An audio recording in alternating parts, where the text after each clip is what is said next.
नमस्कार दोस्तों, मैं आपका दोस्त के.एन. मौर्य और आप देख रहे हैं अपना मनपसंदीदा यूट्यूब चैनल जहर मुक्त खेती। जी हाँ, बिल्कुल सही पढ़ा आपने थंबनेल पे। आइए शुरू करें जैविक खेती। मित्रों, बहुत सारे हमारे मित्रों का फ़ोन आता है, जैविक खेती करना चाहते हैं या वो जहर मुक्त खेती करना चाहते हैं। वो चाहते हैं कि मैं उन्हें विस्तार से बताऊँ या ट्रेनिंग दूँ। तो दो तीन चीज़ें इस वीडियो में मैं आपको क्लियर करूँगा। पहली बात तो ये कि जैविक खेती के लिए या जहर मुक्त खेती के लिए किसी भी तरह का ट्रेनिंग की आवश्यकता हमें नहीं पड़ती है। ट्रेनिंग की मैं कहूँ तो ट्रेनिंग की आवश्यकता ही नहीं है जहर मुक्त खेती के लिए, जैविक खेती के लिए। इसकी शुरुआत यदि करना चाहते हैं तो चरणबद्ध तरीके से, क्रमबद्ध तरीके से यदि जहर मुक्त खेती की शुरुआत आप करते हैं तो सफल होंगे, असफल नहीं होंगे।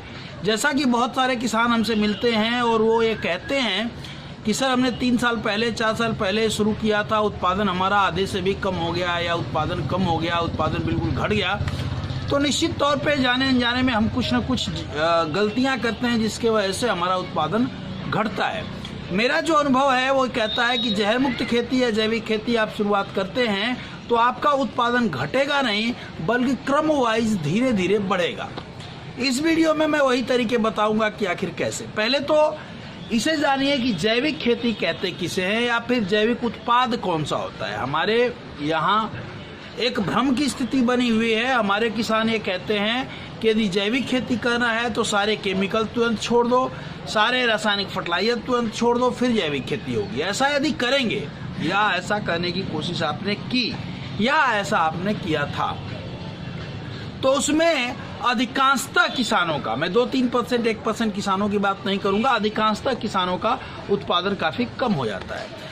और एक बार उत्पादन कम हो गया तो हमारा किसान दोबारा जैविक खेती के लिए तैयार नहीं हो पाता है। दोबारा जैविक खेती करने को कहिए तो वो इसके लिए तैयार नहीं होता है। वो कहता है कि हमारा उत्पादन कम हो गया था। तो इसे शुरुआत कैसे करें? शुरुआत करने के लिए आपको क्या चाहिए? देखिए, यदि आपके पास गोबर की खाद हो तो बहुत बढ़िया, ये तो अति उत्तम है। नहीं है तो यदि एक पशु हो तो आप परंपरागत चीज़ों से सैलरी बना के खेती कर सकते हैं। एक पशु कोई हो, यदि देसी गाय हो तो बहुत बढ़िया, बैल हो, ऊँट हो, बकरी हो, आपका ये घोड़ा, खस्सी, खच्चड़, गाय, भैंस, बैल, बकरी कोई भी हो, एक जानवर हो तो उसके गोबर से, मूत्र से हम सैलरी बना देंगे। इस वीडियो में मैं लिंक दे दूंगा कि कैसे सैलरी बनाते हैं। ठीक है। पहली बार में यदि जहर मुक्त खेती करना शुरू कर रहे हैं या जैविक खेती करना शुरू कर रहे हैं तो आप 10 एकड़ कर रहे हैं, 20 एकड़ खेती कर रहे हैं तो 1 एकड़, 2 एकड़, 3 एकड़ जितने पे आप चयन किए हैं उसमें पहले साल में 30% रासायनिक खाद को कम करिए। जी हाँ दोस्तों, 30% से ज़्यादा रासायनिक खादों को कम करने की ज़रूरत नहीं है पहले स्टेप में।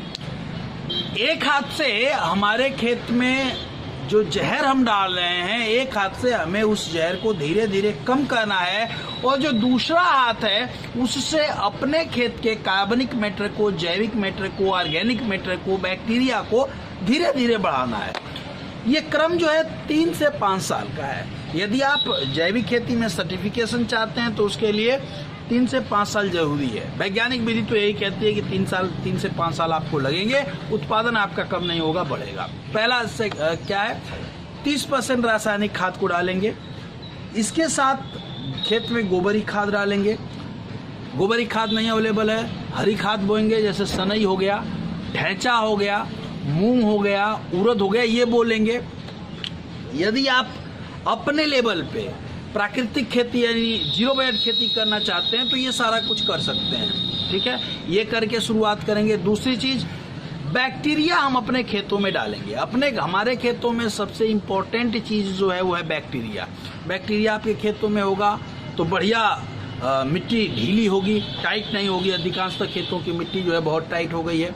बैक्टीरिया आपके खेत में होगा तो पौधे की जर्मिनेशन बढ़िया होगी। बैक्टीरिया आपके खेत में होगा तो पौधे की जड़ों का फुटाव बहुत तेजी से होगा। बैक्टीरिया आपके खेतों में होगा तो जो चीज़ें अनअवेलेबल में है उसे अवेलेबल फॉर्म में करेगा। बैक्टीरिया आपके खेतों में होगा तो आपके खेतों में बीमारियां कम आएंगी।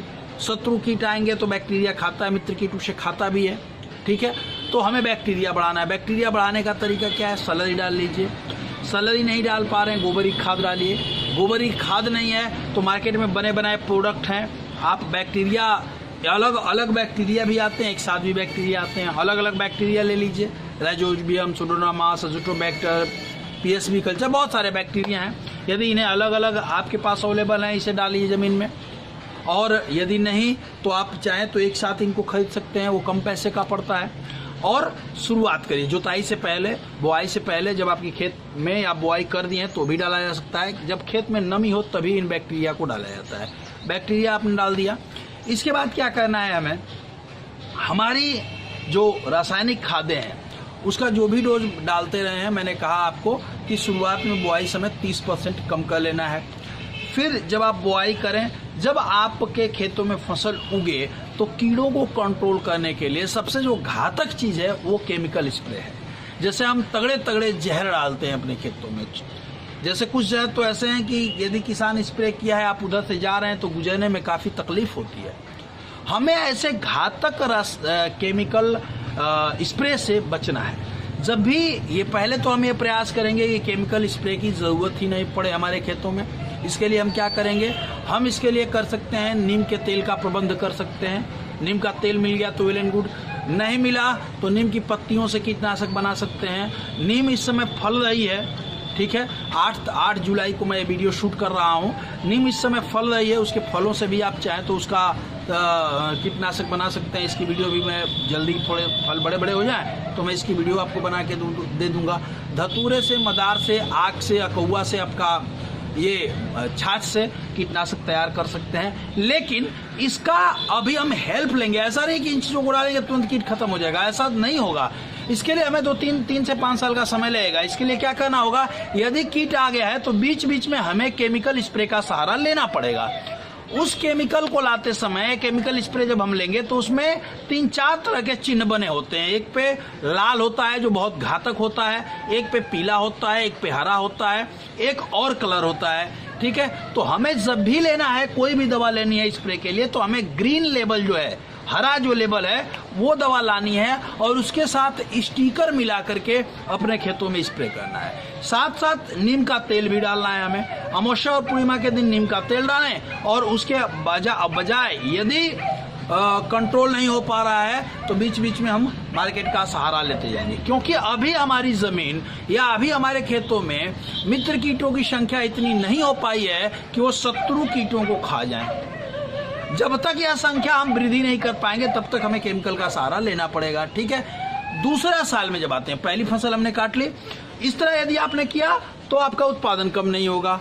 आपका उत्पादन, किसान के बारे में कहा जाता है, किसान का एक बार उत्पादन कम हो गया तो कम से कम 3 फसल चक्र पीछे जाता है, 3 फसल चक्र लग जाते हैं उसे भरपाई करने में। तो हमें क्या करना है, हमें ऐसा प्रबंध करना है कि हमारे किसान का उत्पादन भी कम ना हो और किसान धीरे धीरे जहर मुक्त खेती से जुड़ता है और ऑर्गेनिक खेती से जुड़ता है। अपने खाने पीने के लिए तो 100% आपको ऑर्गेनिक उगाना ही चाहिए। सबसे ज़्यादा जहर हम किस में खाते हैं, सब्जियों में, वेजिटेबल्स में। यदि आप किसान हैं तो एक छोटी सी जगह पे आप चाहें तो 100% जहर मुक्त खेती कर सकते हैं, और इस तरह आप करेंगे। अब दूसरे साल में जब चले गए, पहले साल में हमने 15% कम किया, अब जितना खाद हमने डाला था, 100 किलो आप डालते थे, 30% आपने कम किया था, 30% यानी 70 किलो खाद डाला। अब 70 किलो में हमें 15 से 20% कम करना है। नेक्स्ट क्रॉप में 15 से 20% कम करना है, थर्ड ईयर में फिर 15 से 20% कम करना है। इस तरह तीसरे साल में जाकर के, चौथे साल में जाकर के आप ये देखिए कि आपकी फसल की रंगत कैसी है, उत्पादन कैसा हो रहा है, कैसी चल रही है। यदि ज़रूरत पड़ेगी तो हम रासायनिक फर्टिलाइजर जैसे यूरिया और डीएपी का प्रयोग कर सकते हैं। एक जो भ्रम हमारे दिमाग में बैठा है कि चुटकी भर भी यूरिया डाल देंगे तो खेत ऑर्गेनिक नहीं है, ऐसा नहीं है।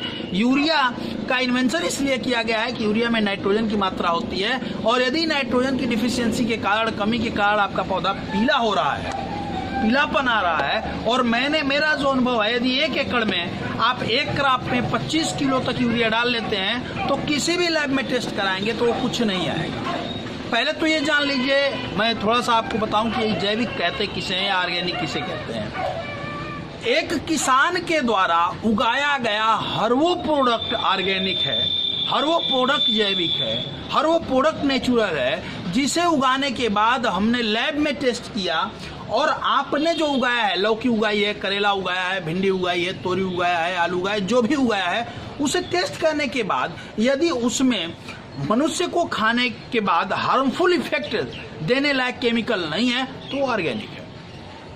ऑर्गेनिक का मानक ये है कि हम टेस्ट करेंगे, लैब टेस्ट करने के बाद उसमें हार्मफुल इफेक्ट नहीं है, कुछ रिड्यूस नहीं आ रहे हैं केमिकल के, तो वो ऑर्गेनिक है। और हमें ये करना भी यही है, हमें करना यही है। हमें ऐसा नहीं, और यदि 25 किलो आप डालते हैं तो भी कोई केमिकल नहीं आता है। जब आप टेस्ट कराएंगे ना, ये एपिडा सर्टिफाइड कराएंगे, तो लगभग जो मेरा अनुभव है, मैंने देखा है, मेरे बहुत सारे किसान हैं जो एपिडा सर्टिफाइड हैं, 246 प्रकार के केमिकल रिड्यूस चेक किए जाते हैं।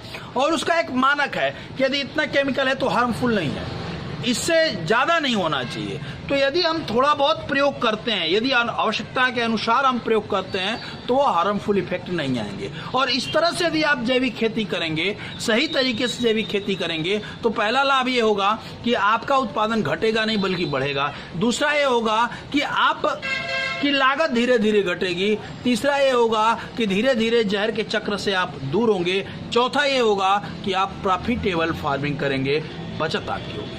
मित्रों, इसके अलावा और भी कोई सहयोग है। मैं जहर मुक्त खेती, ऑर्गेनिक खेती में पिछले 10 साल से काम कर रहा हूँ। यदि आपको कोई क्वेरी है, कोई जानकारी चाहिए, तो मेरे नंबर 92 36 11 47 11 पे फ़ोन करके पूछ सकते हैं, पता कर सकते हैं। मुझसे जितना बन पड़ेगा मैं आपका सहयोग जरूर करूँगा।